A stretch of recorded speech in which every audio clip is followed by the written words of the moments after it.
ওরা বলছিল যে এখানে তো প্যারেন্টস অ্যালাও না। তো আমি কি আর ওয়েট করি? কজ আমি যখন যেখানেই যাই না কেন বাচ্চাদের প্লেগ্রাউন্ডে অলওয়েজ আমি ওদের সাথে আমিও খেলাধুলা শুরু করে দিই। ইটস আ ফান মোমেন্ট এবং আমার কিডসও কিন্তু খুব পছন্দ করে যখন আমি ওদের সাথে জয়েন করি। বাহিরে দিবা না, হ্যাঁ?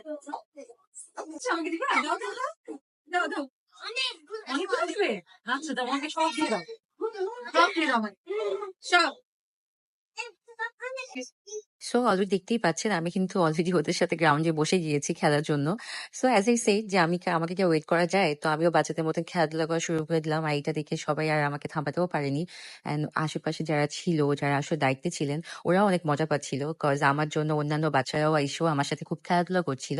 সো এরপর আমি কি করলাম? আমি ওদেরকে বললাম যে আমি একটু স্লাইড করবো। তো স্লাইডটা আসলে ফার্স্ট ওরা এগ্রি করছিল না। পরে এট দ্য মোমেন্ট আমি বললো, ঠিক আছে আপু আপনি করেন, যাতে কেউ না দেখে। সো ব্যাস আই ওয়াজ ভেরি এক্সাইটেড যখন আমাকে পারমিশন দিল যে ঠিক আছে আপনি যান, স্লাইডটা জাস্ট আমাকে একবার করতে দেওয়া হবে, এর বেশি দেওয়া হবে না। সো আমি তাড়াহুড়া করে চলে গেলাম এবং আমার বেবিরা অলরেডি দৌড়তে দৌড়তে চলে আসছিল আমার পিছে পিছে আম্মুর সাথে স্লাইড করবো। দেন আমরা তিনজন একসাথে পজিশন নিয়ে এই তো ব্যাস স্লাইডটা দিয়ে দিলাম। My god, trust me, slide দেওয়ার সময় এত স্লিপারি ছিল বিকজ আমার ড্রেসটাই স্লিপারি ছিল। So anyways it was a good fun. Then আমরা সফট জোন থেকে চলে যেয়ে আবার ভাবলাম যে একটু রাইডসে চলে যাই। তো বাচ্চারা বলছে যে অনেকক্ষণ তো সফট জোনে ছিল, তো রাইডসে গেলাম।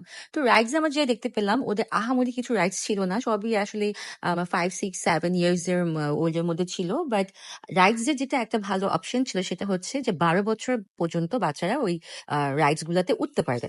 তো যার কারণে আমার ছেলে আসলে উঠতে পারছিল, যেহেতু আমার ছেলে বয়স 9 বছর। সো হি ওয়াজ হ্যাপি যে সে রাইডসটা নিতে পারছিল।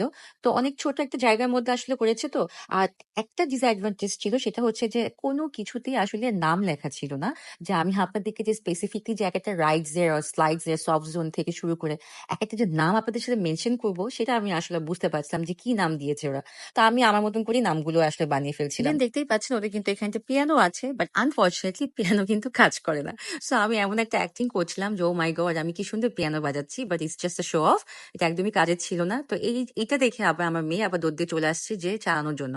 পরে সে দেখতে পারে বা জানতে পারলো যে ইটস নট ওয়ার্কিং, তখন তার মেজাজটা খুব খারাপ হয়ে গেল, কেন এটা বাজে না। So I was just okay বুঝাচ্ছিলাম যে মাম চলো আমরা নেক্সট কোনো রাইডে যাই। তারপর কিছুক্ষণ পর সে লেগো সেকশনে চলে গেল। আমার মেয়ে লেগো সেকশনে যেয়ে সে এখানে অলরেডি দেখতেই পাচ্ছেন যে বড় বড় অনেক ধরনের লেগো আছে এবং খুব সুন্দর করে কিন্তু লেগোটা একটা হাউস বানিয়ে রেখেছে। এখানে আবার সেটাকে আবার খুলছে, আবার বানাচ্ছে।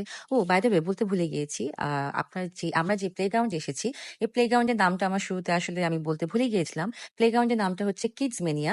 অ্যাড্রেসটা আমি পরে আপনাদের সাথে শেয়ার করছি। সফট জোনে কিন্তু ওদের অ্যাক্টিভিটিস এর জন্য আরো অনেক কিছু আইটেমস ছিল, যেমন ছোট ছোট আইটেমস যেগুলো আসলে সচরাচর আমাদের বাসায়ও অনেক থাকে। তো এখানে এরকমই ছিল। অত আহামরি কিছু রাইডস ছিল না সফট জোনে। আর যেগুলো আপনারা দেখতে পাচ্ছেন এগুলো মোস্ট অফ